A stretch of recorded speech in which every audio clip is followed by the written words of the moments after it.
워싱턴에 뜬 문. 다음 주 드디어 한미 정상회담이 열립니다. 문재인 대통령은 주말 일정도 취소하고 한미 정상회담 준비를 하고 있는 것 같은데요. 문재인 대통령과 트럼프 미국 대통령 어떤 장면을 연출할까요? 저희가 만든 영상 먼저 보시고 오겠습니다.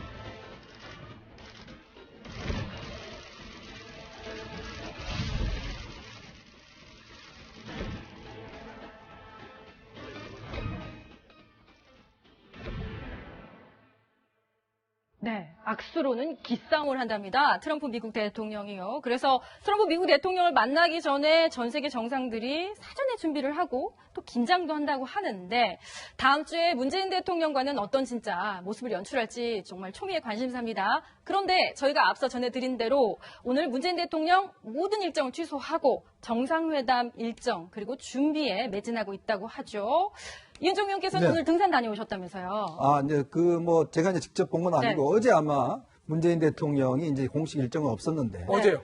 제가 아는 지인들이 이제 SNS에 예. 북한산을 갔다가 대통령을 봤다라고. 대통령이 또 등산을. 이제 그런 네. 또 소식들을 올렸더라고요. 예. 그래서 아주 깜짝해서 북한산에 이제 올라오셨다고. 네. 아마 그런 사진을 올렸는데 아마 이제 문 대통령 입장에 좀 머리를 식히시기 위해서 또 아마 북한산에 청와대 정기를 뒷산을 받고. 네. 가신 것 같습니다. 그러니까 아마 지금 정상회담을 앞두고 참 여러 가지 복잡한 지금 생각들을 많이 하실 거 아니겠습니까? 지금 특히 가서 아까 나왔지만 첫 번째 악수를 어떻게 해야 될 것인지. 그러니까요. 만약에 트럼프가 정말 힘을 줘서 할 때 내가 또 어떻게 해야 될 것인지 이 문제부터 시작해서 모든 어떤 일정들과 내용들 지금 특히 이제 미국 같은 경우는 원비어 사망 이후에 여론이 그렇게 좋지가 않습니다. 그렇습니다. 그런 상황을 고려해서 사드 문제라든지 복잡한 것들을 어떻게 풀어야 될 것이 아마 그런 문제들을 좀 산에 가서 좀 생각하신 게 아닌가 좀 생각이 듭니다.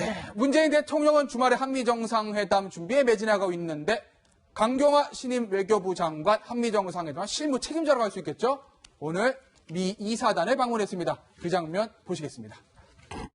Is to date the largest evacuation from land by a single ship. And you must also know by now that President Moon Jae-in's parents were a part of the 14,000 refugees who boarded SS Meredith Victory. So when he visits Washington, D.C. in a few days, President Moon will invite veterans of the Hungnam evacuation. 네, 25초 동안 통역 없이 저렇게 유창하게 이야기를 하는 외교부 장관 정말 오랜만에 보는 것 같은데요. 그 미 이사단에 있던 장교들도 굉장히 고개를 끄덕이면서 흥남 하면서 감회의 전 모습. 그러니까 흥남 철수 작전에 함께 승선했던 문재인 대통령의 부모님이 이제 대통령 아들 낳았고 그래서 당시에 작전 수행했던 미군 참전 용사들을 워싱턴에서 만난다 이런 일정도 공개를 했습니다. 일종의 민심, 미국의 민심을 미리 좀 가다듬고자 하는 그런 건가요? 그렇죠. 그러니까 미국의 도움이 없이는 오늘의 문재인이 없었다. 이 메시지를 분명히 전달한 건데 사실은 이제 오늘 이 이사단 거기 간 것은 핵심적으로는 그거죠. 그러니까 정상회담을 앞두고 미국 내 여론 정지 작업을 위한 행보다 이렇게 이제 봐야 될 것 같고요. 기본적으로 이 이사단 같은 경우가 지난번에 왜 그런 적이 있죠. 이사단 100주년 기념 창설 100주년 기념해서 콘서트를 열려고 의정부에서 시도를 했는데 사실 일부 반미 성향의 세력들이 방해를 하는 바람에 굉장히 파행이 된 적이 있어요. 그러니까 그와 관련해서 그것은 한국 내 일부의 의견이고 정부의 입장은 한미동맹을 굳건히 하는 바탕 위에서 모든 문제를 풀려고 한다. 굳건히 하는 바탕. 그런 의지를 저렇게 이제 표명한 것이다. 이렇게 해석할 수 있을 것 같아요. 네. 자, 일단 저희가 좀 중요한 것부터 하나 짚고 넘어가도록 하겠습니다. 한미 정상회담 코앞 돌발 악재는 없을까? 저희가 걱정이 돼서 만들어봤는데 미국은 지금 원비어 사막으로 강경기류가 고조되고 있다. 사드 배치에 대해서 문재인 대통령 국내법과 규정을 적절히 이행했는지가 중요하다는 얘기를 했고 사드와 북핵에 대해서 혹시 한미 간에 이견이 있는 것이 아닐까라는 걱정도 조금 있습니다. 그런데 이거 기억하시죠? 지난 대선 기간에 있었던 타임지 표지모델입니다. 네고시에이터 문재인 대통령 협상가의 전략. 최영우 소장, 어떤 전략이 있을까요? 일단 내고를 많이 들어가셨죠. 네. 아마도 사드 배치의 절차 과정에서 원래는 1+5, 1+5였는데 2+4라 해서 사드가 우리가 그러니까 환경영향 평가라고 의회에서 협의하자는 게 예. 그 사드를 철수시키거나 철회하기 위한 공연한 트집 잡기가 아니라 원래 올해 하반기에 1기가 들어오고 내년도에 5기가 들어온 거를 갑자기 예. 탄핵 정국을 전후해서 그 일정이 당겨짐으로써 환경영향평가라든가 의회 절차를 잘 밟지 못했으니 네. 우리가 사드를 배치를 안 하려고 하는 게 아니다라고 하는 네. 몇 가지 의제를 던지면서 미국 내 우호적인 여론을 형성하려고 하는 것 같아요. 그래서 제가 볼 때는 이미 협상에서 정식으로 사드 문제가 의제화되지 않겠지만 강경환 장관과 틸러슨 국무장관 사이에서의 통화를 통해서도 한국 내의 이런 사드 절차에 대해서 미국이 존중한다라는 답을 받아냈고 네. 대통령 또한 우리가 이렇게 절차를 제기하는 게 사드를 철회시키려고 하는 게 아니다라는 등 이런 사전의 여론을 미국 내 우호적 여론을 형성하기 위해서 많은 작업들을 일단 하고 있는 것 같고요. 가서는 이제는 제가 볼 때는 구체적으로 이런 사드 배치 문제다가 군사 문제까지가 얘기가 될지 아니면 서로가 지금의 우리나라는 지금 50여 일밖에 대선이 끝난 지 되지 않았고 예. 미국은 4개월밖에 되지 않아서 각자 대북 정책에다가 외교 정책에 대한 총 정책에 대한 방향과 인사들이 임명이 되지 않았지 않습니까? 그렇기 때문에 좋은 모습 속에서 한미 동맹의 기조는 확인하되 아마도 문재인 대통령 한 걸음 더 나아가서 예. 완전한 핵 폐기 이전에 북한과 남국 당사자가 만나 정상회담을 통해서 2단계 핵 폐기하기 위한 북한이 성의를 보이면 남북이 만나는 거에 대해서 용인해 줄 수 있는 것을 얘기를 꺼낼까 말까 지금 고민을 하고 있는 것 같아요. 그런데 원비어 사건이 터지는 바람에 그렇죠. 그 문제 자체가까지 나갈지 아니면 한미 동맹의 원론적 차원에 대한 선언으로 그칠지 그 내에서 아마 좀 고민을 하고 전략을 세우고 짜고 있잖아 생각이 듭니다. 그러니까 저는 핵심은 이거 같아요. 백악관에 이제 딱 마주 앉았을 때 두 정상이 사실 이제 트럼프가 외교적인 수사를 쓰는 사람이 아니잖아요. 그러니까 이런 식으로 예를 들어서 돌발 질문을 할 수도 있지 않겠습니까? 자, 사드 애국적 시스템 아니냐. 그리고 우리가 다 해준다고 하는데 왜 이런 이야기들이 뒤늦게서야 환경평가들이 나오는지 난 이해를 할 수가 없다. 오히려 한국이 돈을 내야 된다는 얘기를 본인이 전에도 한 적이 있는 만큼 의제에 오르지 않았지만 갑자기 돌발 변수로 트럼프 대통령이 사드 한국이 필요하고 우리가 준다는데 뭐가 문제냐. 얘기 좀 해봅시다라고 얘기하고 원비어 같은 경우에도 우리의 귀중한 젊은이가 북한에서 죽었다. 그런데 당신은 동결? 아니면 미사일 발사 안 하면 당장이라도 평양에 날아가겠다고 하는데 난 솔직히 동의 못한다. 이런 돌발 질문들이 나올까봐 지금 긴장하고 또 긴장하는 거 아닌가요? 거기에 대해서 어떻게 답을 해야 될까요? 돌발 질문이 나오면 네. 미국에서 북한을 바라보는 한반도에 대한 북핵 위기를 바라보는 문제하고 문재인 대통령이 풀려고 하는 문제가 결국 다른 게 아니라는 걸 강조함으로써 오히려 위기를 기회로 만들 수 있는 한미동맹 속에서 이 모든 한반도 위협의 원인은 북한이고 북한이 성의를 보일 때만이 당신이 얘기하는 제재와 압박에 대한 병행과 내가 하려고 하는 제재와 대화의 병행 노선이 같은 일치된 노선이라는 것들을 통해서 오히려 저는 위기를 기회로 만들 수 있는 그런 준비들을 하고 있는 거 아닌가 생각이 듭니다. 예. 그러니까 저는 이제 이렇게 생각이 되는데 사드 문제와 관련해서 서로 양쪽에서 얘기할 만큼 얘기했어요. 그리고 충분히 알 만큼 알고 그다음에 원비어 문제도 서로 이제 공감대가 어느 정도 형성될 수 있는 그런 것들이 나왔는데 문제는 뭐냐면 자꾸 사드 문제에 대해서 이러저러한 해명 또 혹은 코드 맞추기 메시지를 내놓으면서 예. 또 다른 논란들을 계속 만들어내는 측면들이 있고 네. 원비어 문제가 있는 가운데 계속 대북 대화와 화해 접근의 메시지를 계속 강화하는 게 사실 좀 문제거든요. 그러니까 네. 이번 정상회담에서 제일 중요한 건 사드 문제라기보다는 저는 근원적으로 한미 동맹, 한미 간의 신뢰 관계를 확인하고 앞으로도 지속된다라는 원칙적 합의들을 해내는 게 매우 중요하다. 그러니까 원칙적 지금 사실은 노무현 정부의 계승자다 혹은 그 계승 그룹인데 그 그룹들이 과거에 소위 균형자론을 내세워서 미국과 중국을 왔다 갔다 하려고 하는 거 아니었느냐. 그 연장선상에 지금 플레이를 하고 있는 거 아니냐라는 의심들이 있거든요. 그러니까 이런 의심을 어떻게 풀어주느냐. 이걸 풀면 나머지 문제는 실무선에서 다 풀 수 있거든요. 그러니까 그거를 확인하는 게 관건일 겁니다. 한미동맹의 신뢰만 확인하면 나머지 사드와 북핵 문제는 실무적인 얘기 다 풀릴 것이다라는 얘기였고요. 이렇게 저희가 제목을 달아봤습니다. 극과 극. 문재인 대통령 대 트럼프 대통령. 두 사람의 케미가 어떨지. 일단 겉으로 드러난 거는 사실 다른 건 맞죠. 문재인 대통령은 흑수저고 저희가 다이아몬드 수저라고 불러봤습니다. 금보다 더 좋은 다이아몬드. 트럼프 대통령. 세계가 다 아는 재벌. 문재인 대통령은 인권 변호사 출신인데 트럼프 대통령은 사업가고 방송인입니다. 우리 문재인 대통령은 원칙을 우선으로 하고 있고 전공법을 택하는 사람인데 트럼프 대통령은 변칙 우선이다. 변칙 승부. 뭐가 튀어나올지 모른다는 건데 그래서 이거 조금 혹시 두 사람이 케미가 잘 맞을까? 이런 걱정도 좀 일각에 사는 것 같아요. 일단 청와대에서 그 문재인 대통령이 그 트럼프 대통령이 쓴 그 거래의 기술이라는 책은 반드시 읽고 가시길. 거래 기술. 지금 혹시 읽고 계시지 않나요? 네, 뭐 읽었을 수도 있고 아니면 이제 밑에서 읽고 그 요약해서 이제 보고를 했을 수도 있는데요.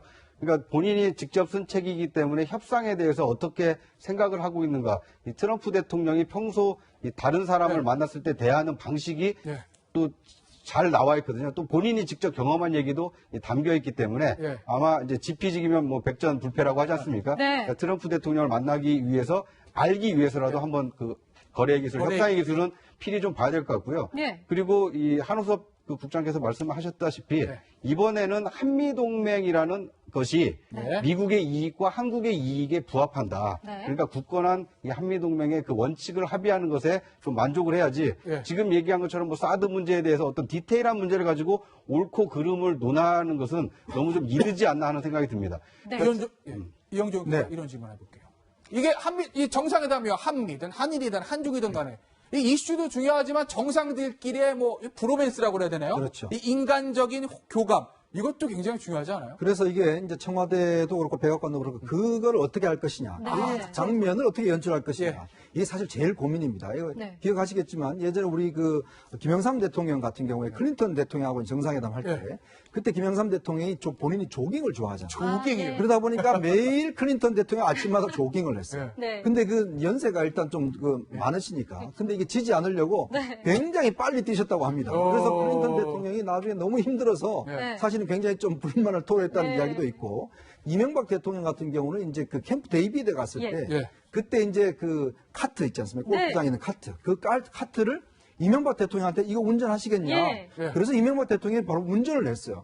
그래서 두 분이서 상당히 가까워졌는데 문제는 이게 예상치 못한 일이다 보니까 경호원들이 못 따라붙었어요. 경호원들이 못 따라붙었어요. 그러다 보니까 이게 상당히 그때 이게 논란이 됐어요. 왜냐하면 두 정상만 불 속에 이제 카트를 타고 가버린 것이죠. 그리고 지난번 이제 오바마 대통령 같은 경우도 이제 박근혜 대통령하고 이제 정원을 거니는 그 장면을 연출했잖아요. 자, 그러면 트럼프와 이제 문재인 대통령이 어떤 장면을 연출할 것인지 이 문제를 가지고 지금 청와대가 무척 고민을 하고 있다는 거예요. 그러니까 두 사람이서 예를 들어서 뭐 정원을 거는 게도 좀 그렇고 뭔가 예를 들어 오바마 대통령 같은 경우는 그때 이명박 대통령 할 때 그 태권도 시범을 한번 보인 적이 있거든요. 태권도 시범이요? 그러니까 그런 거 마찬가지로 뭔가 이렇게 두 정상이 정말 동맹다운 정말 친구다운 이런 모습을 어떻게 연출할 것인지 그 문제를 놓고 굉장히 지금 고민을 하고 있다고 합니다. 아니, 그래 저도 이 얘기를 듣고 깜짝 놀랐었는데요.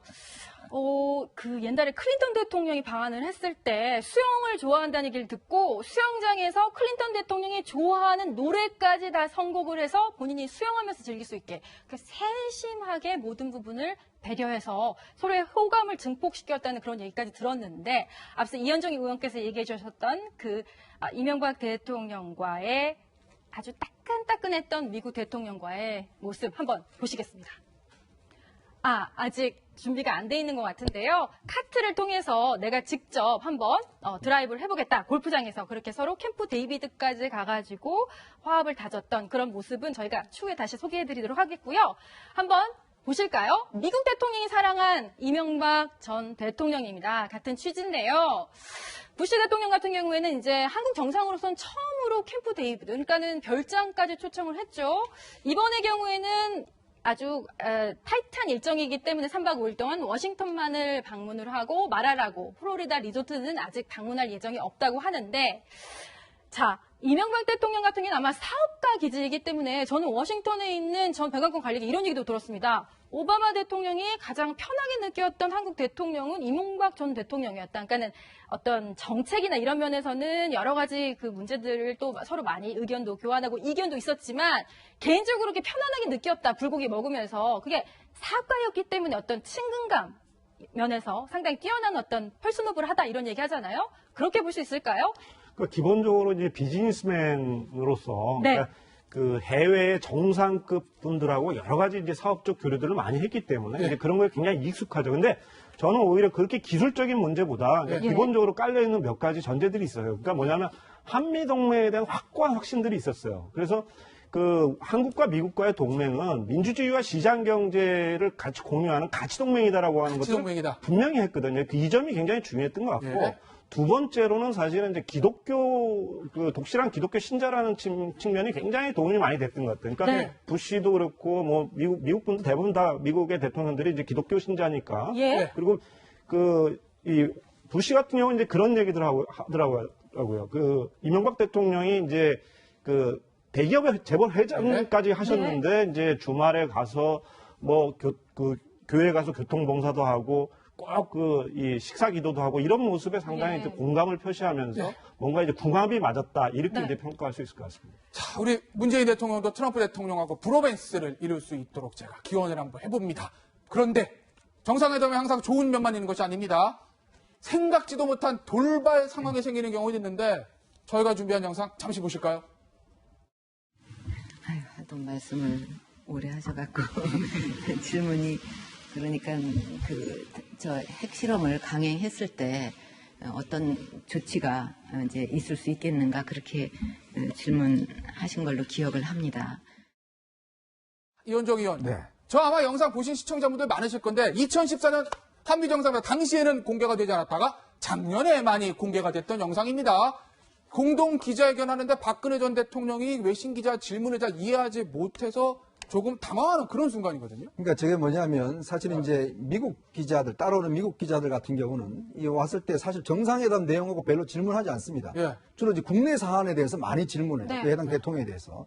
이제 그러다 보니까 이제 박근혜 대통령도 한참 질문을 못 받다가 네. 이제 갑자기 받으니까 질문이 생각이 안 났던 거죠. 아마 이번에도 지금 아마 트럼프 대통령과 이제 문재인 대통령이 공동 기자회견을 하면 네. 미국 기자들은 트럼프 대통령한테 탄핵 문제를 집중적으로 물어볼 그러겠죠. 거예요. 아, 그런 걸 막 왜냐하면 물어보죠. 지금 현재 그 미국의 네. 저 스파이서 지금 대변인이 그 브리핑 장소에 화면도 중계도 안 하고 예. 공개를 하지 않습니다. 예. 그러니까 녹음도 못 하게 하고 이제 그런 상황이다 보니까 미국 기자들이 트럼프 대통령을 만날 수 있는 기회가 별로 없어요. 예. 근데 이런 그 공동 기자회견을 통해서 만날 수 있지 않습니까? 그러면 집중적으로 예를 들어서 트럼프 대통령한테 탄핵 문제를 질문을 해버리면 사실 한미 관계 질문 안 해버리면 문재인 대통령은 그냥 서 있다가 뭐 올 수 있는 그런 가능성이 있고 또 우리 기자들이 사실은 질문을 좀 많이 해야 되는데 예전에 기자회견의 모습 보시면 우리나라 기자들이 잘 질문을 하질 않습니다. 네. 이제 그러다 보니까 잘 아무래도 질문 안 해요. 질문에서 좀 네. 소외될 가능성이 있거든요. 네. 그렇기 때문에 아마 우리 기자들도 이번에는 좀 질문을 적극적으로 하는 모습들을 좀 보여주는 것도 좋을 것 같습니다. 네, 저희들도 궁금한 게 많으니까요. 워싱턴에 파견되는 우리 기자분들 질문 적극적으로 좀 해주시기를 거듭 부탁드리고요.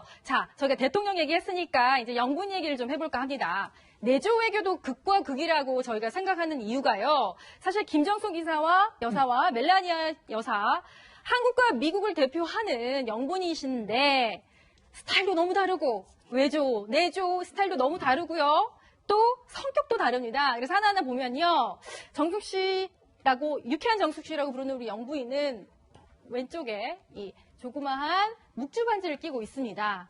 그런데 멜라니아 여사 같은 경우에는 지금 이게 다이아몬드 반지라고 하거든요. 30캐럿가 넘는 우리나라 돈으로 32억이 넘는 33억이 넘는 그런 다이아 반지. 그러니까 트럼프 대통령으로부터 결혼 10주년 때 받은 반지여서 뭐가 문제냐 이런 얘기도 하고 있는데 너무 사실은 달라요. 다르기 때문에 사실 부인들이 가서 조금 이견이 있거나 분위기가 어색해지면 좀 풀어줄 수도 있고 그런 중요한 역할을 하지 않습니까? 두 사람이 너무 다르면 두 사람의 케미도 좀 맞을 수 있을까 이런 걱정이 들거든요. 원래 비슷한 사람끼리 있으면 오히려 더 싸우고 아, 다른 사람 맞아요. 있으면 네. 그 조합이 더 잘 맞을 수 네. 있으니까 아마 제가 볼 때는 유쾌한 정숙 시대 은둔형 그 외톨이라고 할 정도의 그 멜라니아 여사는 주로 집에 혼자 있고 외부 사람들 활동을 하지 않는다 그래서 성격이 서로 아주 상반되는데 제가 볼 때는 아마도 김정숙 여사가 그동안 그 국회 지도부라던가 그리고 엊그제 또 청와대 출입한 기자들한테 수박 화채를 내준 수박 화채. 그런 것처럼 아마 깜짝 선물을 준비해 간다던가 그리고 분위기를 아마 김정숙 여사가 주도해 나가면서 오히려 편한 분위기를 만들고 멜라니아 여사도 아마 그것에 맞추어서 분위기를 함께 해나가는 그래서 오히려 트럼프 대통령과 문재인 대통령의 그 두 번의 딱딱한 것들을 풀어주는 그래서 정상회담이 언어적인 메시지뿐만 아니라 비언어적인 저런 그 훈훈한 장면을 연출하는데 크게 일조하지 않을까 하는 생각이 듭니다. 아니 그러니까 이현종 의원, 이 김정숙 우리 여사, 우리 영부인 김정숙 여사 지난 대선 때도 나왔지만 워낙 이 친화력이 대단하시기 때문에 저는 굉장히 멜라니아 여사랑 잘 어울릴 것 같은 생각이 드는데 어떠세요? 그러니까 언니잖아요. 그렇죠, 언니죠. 제가 볼 때는 아마 뭐 친구가 있으면 멜라니아 여사 고민도 좀 들어주고 뭐 여러 좋은데요? 가지 부부 관계를 좀 좋은 데 주고 하는데 왜냐하면 저 조언이 필요한 것 같아요. 저는. 멜라니아 같은 경우는 사실은 지난번 유럽 순방 때 봤지만 트럼프 대통령이 손 좀 잡으려고 그래도 손도 막 뿌리치고 그렇죠. 사실은 이제 그런 게 있었거든요.